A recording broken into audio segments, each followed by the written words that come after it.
নমস্কাৰ মই চক্ৰপাণী পৰাশৰ চাবলৈ আৰম্ভ কৰিছে বাৰ্তালাপ আজি এজন যুৱ লেখক আৰু এগৰাকী উদ্যোগীৰ সৈতে মই কথা পাতিব বিচাৰিছো তেখেতৰ নাম হৈছে হিৰণময় গগৈ আৰু তেখেতৰ শিক্ষাগত অৰ্হতা মাত্ৰ মেট্ৰিক পাছ আৰু এই মেট্ৰিক পাছ কৰি তেখেতে কি কৰা নাই অসাধ্য সাধন কৰিছে এই বিষয়ে আজি আমি কথা পাতিম নমস্কাৰ তেনেকৈ নিজাকৈ এটা যাত্ৰা আৰম্ভ কৰিছিলোঁ মানে হিৰণময়ক এই কাৰণেই মাতি আনিছোঁ বহুতকেইটা কিতাপ লিখিছে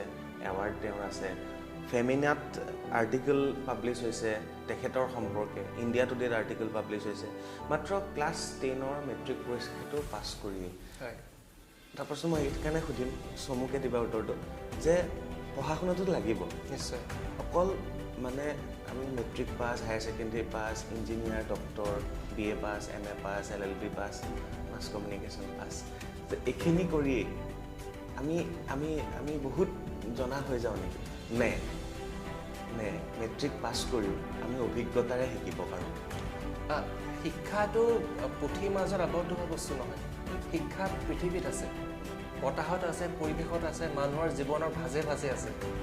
শিক্ষা ল'বলৈ মানুহৰ কেৱল সংকল্প লাগে সংকল্প থাকিলে শিক্ষা চাৰিওফালৰ পৰা আপোনাৰ দেশলৈ আহিব প্ৰভাৱিত এটা ৰেকৰ্ড কৰিবলৈ সক্ষম হৈছে আজিৰ পৰা কেইবছৰ আগতে 2019 চনৰ কথা ইণ্ডিয়া বুক অফ ৰেকৰ্ডছৰ অনুসৰি ভাৰতৰ ব্যৱসায়বোৰ গ্ৰন্থ লিখা কনিষ্ঠ লেখক হিচাপে তেওঁলোকে এটা নতুন অভিলেখ তাত পঞ্জীয়ন কৰি ৰাখিছে বাপৰে তো ভাৰতৰ ভিতৰত প্ৰথম একেবাৰে মানে য়ংগেষ্ট বিজনেছ ৰাইটাৰ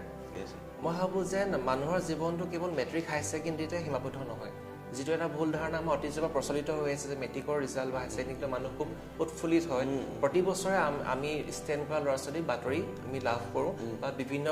বৈদ্যুতিক মাধ্যমতো তেওঁলোকৰ বিষয়ে প্ৰচাৰ হয় কিন্তু প্ৰশ্নটো হ'ল প্ৰতি বছৰে আগলৈ গৈ ল'ৰাবোৰ ক'ত হেৰাই গৈছে ষ্টেণ্ড কৰা ল'ৰা ছোৱালীবোৰ ক'ত হেৰাই গৈছে তাৰমানে আমাৰ গাফিলতিটো ক'ত আছে শিক্ষা ব্যৱস্থাত আছে নে সেই ল'ৰা ছোৱালীখিনিয়ে সেই মুখস্থ বা শিক্ষাখিনি বাস্তৱিক আমাৰ জীৱনত প্ৰয়োগ কৰিবলৈ ব্যৰ্থ হৈছে প্ৰতি বছৰ ষ্টেণ্ড কৰা ল'ৰা ছোৱালী আছে তথাপি আজি দেখোন অসমত কেইটা সফল ইণ্ডাষ্ট্ৰী আছে আজি আমাৰ কেইজন অসমৰ সফল CEO আছে বোলে যোনে ৰাষ্ট্ৰীয় পৰ্যায়ত নেতৃত্ব দি আছে চ' এই প্ৰশ্নবোৰ আমি ভাবিব হ'ল আৰু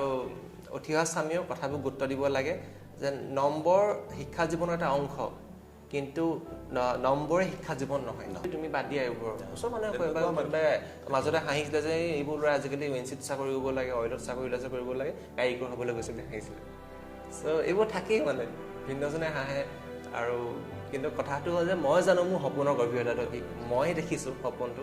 গতিকে মই মোৰ সপোনটো লগত মানে কেতিয়া বেইমানি কৰিব নোৱাৰোঁ আই উইল ৱৰ্ক ফৰ ইট